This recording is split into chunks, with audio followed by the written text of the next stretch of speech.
नमो नमः। आज हम लोग जैमिनी सूत्रम के द्वितीय पादों व्याख्यायते तत्र आत्मकारक नवांशतो नवांश अवतो ग्रहाणां फलं वाच मिथ्याः अतः स्वांशो ग्रहाणाम् अतान्तरं स्वांश स्वस्यात्म कारकस्यांशो नवांशो ग्रहाणां फल प्रबोधको ज्ञेय। अब हम लोग इस द्वितीय पाद में आत्मकारक के नवांश के ग्रह दिक् के फल के बारे में समझेंगे, पढ़ेंगे। पंचमूषी मार्जारा तत्र चतुष्पादः। आत्मकारक के नवांश स्वांशे पंच यानी 6/1 61/12 शेष 1 में सह तेद चरा मूषिक माजारा दुखदा भवन्ति तत्र 26/13 दु विरसश्चेदरा चतुष्पादः विरसादय चतुष्पादः शुदावन। आत्मकारक के नवांश का हो तो चूहा और बिल्ली की वृद्धि घर में होती है, अतः उससे दुख होता है। जहाँ पर चूहा और बिल्ली की वृद्धि होती है वहाँ पर क्या होता है? दुख होता है। वृक्क का नावांश हो तो चतुष्पद की वृद्धि होती है, उससे सुख होता है। मेष की संख्या एक स्थान से एक अक्षर पे और इत्यादि एक ही अक्षरों का आकार महर्षि ने 65 यानी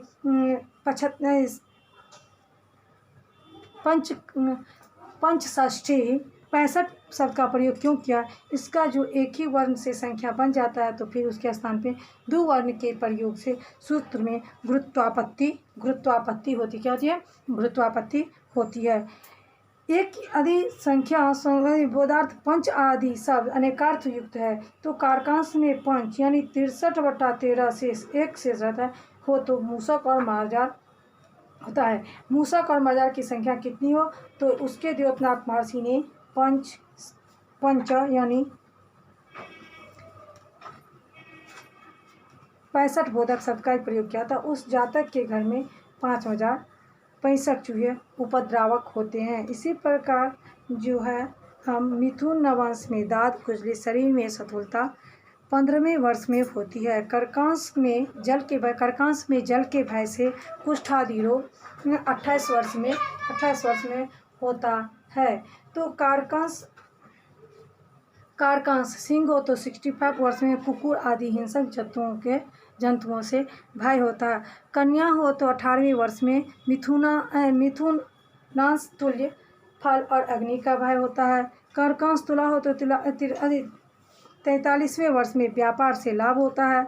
वृश्चिक में हो तो 20वें वर्ष में जल सर्पादि कीड़ों से भय और जन्म समय में माता से दूध की हानि होती दूध की हानि होती है। तो कारकांश धनु हो तो 27वें वर्ष में समस्थान में घोड़ा आदि वाहन, उस स्थान में पतन, धीरे धीरे अवलंबन पूर्वक गिरने का भय होता। मकर हो तो 22वें वर्ष में जलचर, जल जंतु, पक्षी, आकाश में चलने वाला यक्ष आदि से भय तथा खुजली तथा गठिया रोग होता है। कुंभांश हो तो 59 वर्ष में पोखरा, कुआं आदि खुदवाता है। मीन हो तो 60 वर्ष में धर्म में नित्यता, अंत में मोक्ष होता है। आत्मकारक के नवांश में सूर्य हो तो राजा का कार्यकर्ता होता है। पूर्ण चंद्र और शुक्र हो तो भोग करने वाला, विद्या से जीविकार्जन करने वाला। मंगल हो तो रसायन विद्या जानने वाला। कुंत शस्त्र हो तो भाला जानने वाला रखने वाला। अग्नि से जीविकार्जन करने वाला। बुध हो तो व्यापार करने वाला, कपड़ा बिनने वाला, शिल्प चित्र बनाने वाला, व्यवहार में पटु होता है। बृहस्पति हो तो ज्ञाननिष्ठ, कर्मनिष्ठ, वेदार्थ को जानने वाला। शुक्र हो तो राजपुरुष, कामी, 100 वर्ष जिन्हें। शनि हो तो कर्म से जीविका करने वाला। राहु हो तो धनुष तीर चलाने वाला, चोर, डाकू, विश्वविद्या जाने, लोहे केतु हाथियों करने वाला होता है। इस प्रकार से जो है बहुत चीज होती है कर्म से जीविका करने। राहु हो तो धनुष तीर चलाने वाला। राहु इस प्रकार जो कारक जो है यदि क्या है अंश के जो ग्रह है आत्मकारक जो है यानी ग्रह की जो आत्मकारक है उसके बारे में हम लोगों ने जो भी पढ़ा है तो कभी भी कुछ बाधाएं बहुत सारी होती है, उन सब के अनुसार सभी को जो है ध्यान केंद्र करके रहना चाहिए जो कभी किसी चीज़ में बाधा ना हो। कारकां स्थित कारकां से रवि राहु व्यंग सर्प निधनम सर्पदंश में तो मरण मित्यादिकं स्पष्ट में सूर्य राहु से युक्त हो तो सर्प के काटने से क्या होता है, मरण होता है। यदि उस पर शुभ ग्रह की दृष्टि हो तो मरण नहीं होता है। यानी अशुभ ग्रह दृष्टि पड़े तब ना, अगर ना पड़े तो आदमी तो मर जाता है।